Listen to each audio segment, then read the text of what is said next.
Friend ಇಬ್ಬರು ನಿನ್ನೆ ಕೋನ್ಕೊಂಡ್ಲಿಗೆ ಹೊರಟ್ವಿ. ಅಲ್ಲಿ ಹೋಗ್ತಾ ನಿಜವಾಗ್ಲೂ ನೇಚರ್ ಸಖತ್ತಾಗಿ ಎಂಜಾಯ್ ಮಾಡಿದ್ವಿ. ಹಾಗೆಯೇ ಹೋಗ್ತಾ ಹೋಗ್ತಾ ರೈಡ್ ಕೂಡ ಎಂಜಾಯ್ ಮಾಡಿದ್ವಿ. ನನಗಂತೂ ರೈಡ್ಸ್ ಅಂದರೆ ಥೆರಪಿ ಥರ. ಸೊ ಆ ಟೆಂಪಲ್ ಒಂದು ವಿಶೇಷತೆ ನಿಮಗೆ ಗೊತ್ತಾಗಬೇಕು ಅಂತಂದರೆ ನಮ್ಮಮ್ಮ is the right person. So ಅಮ್ಮನ ಕೈಯಲ್ಲಿ ಎಲ್ಲ ತಿಳ್ಕೊಂಡಿದ್ದೀನಿ. ಸೊ ನೋಡ್ಕೊಂಬನ್ನಿ ವಿಡಿಯೋನ. ಏನಂದರೆ ಅಲ್ಲಿ ಒಂದು ಜಾತ್ರೆ ನಡೆಯುತ್ತೆ. ಅಲ್ಲಿ ಕೋನಕುಂಟು ಹುಟ್ಟಿದ ಶಿಲೆ ಇದೆ. ಆ ಶಿಲೆಯ ಮಹಿಮೆ ಏನಂದ್ರೆ, ಮೊದಲು ಕೋಟೆಯಿಂದ ಹಸುಗಳು ಮೇಯ್ಸಕ್ಕೆ ಕರ್ಕೊಂಡು ಬರ್ತಿದ್ರಂತೆ. ಆ ಶಿಲೆ ಹತ್ರ ಹೋಗಿ ಒಂದು ಹಸು ನಿಂತ್ಕೊಂಡು ದಿನ ಹಾಲು ಕೊಡುತ್ತಿತ್ತಂತೆ. ಅದು ದನ ಕಾಯೋರು ಯಾಕೆ ದಿನ ಬಂದಿಲ್ಲ ಹಸು ನಿಲ್ಲುತ್ತೆ ಅಂತ ಗಮನಿಸಿದ್ರೆ ಅಲ್ಲಿ ಒಂದು ಶಿಲೆಗೆ ಹಾಲು ಕೊಡುತ್ತಿತ್ತಂತೆ. ಅದಕ್ಕೋಸ್ಕರ ಈಗ ಜಾತ್ರೆ ನಡೆಯೋ ದಿನ ಈಗಲೂ ಕೂಡ ಆ ಸುನಕೋಟೆಯವರು ಬಂದು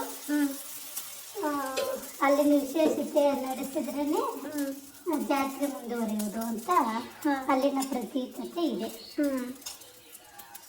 ಅಷ್ಟೇನಾ? ಅಲ್ಲಿ ಅಭಿಷೇಕ ಮಾಡ್ತಿದ್ರು ಕೂಡ ಆ ಶಿಲೆಗೆ ಹೂ ಕೇಳ್ತಾರೆ. ಹೂವಿನ ಅಲಂಕಾರ ಮಾಡಿ ಆ ಹೂ ಕೇಳಿದಾಗ ಬಲಗಡೆ ಕೊಟ್ಟರೆ ನಾವು ಅಂದುಕೊಂಡ ಕೆಲಸ ಕಾರ್ಯಗಳು ನೆರವೇರುತ್ತೆ ಅನ್ನೋ ನಂಬಿಕೆ ಕೂಡ ಇದೆ.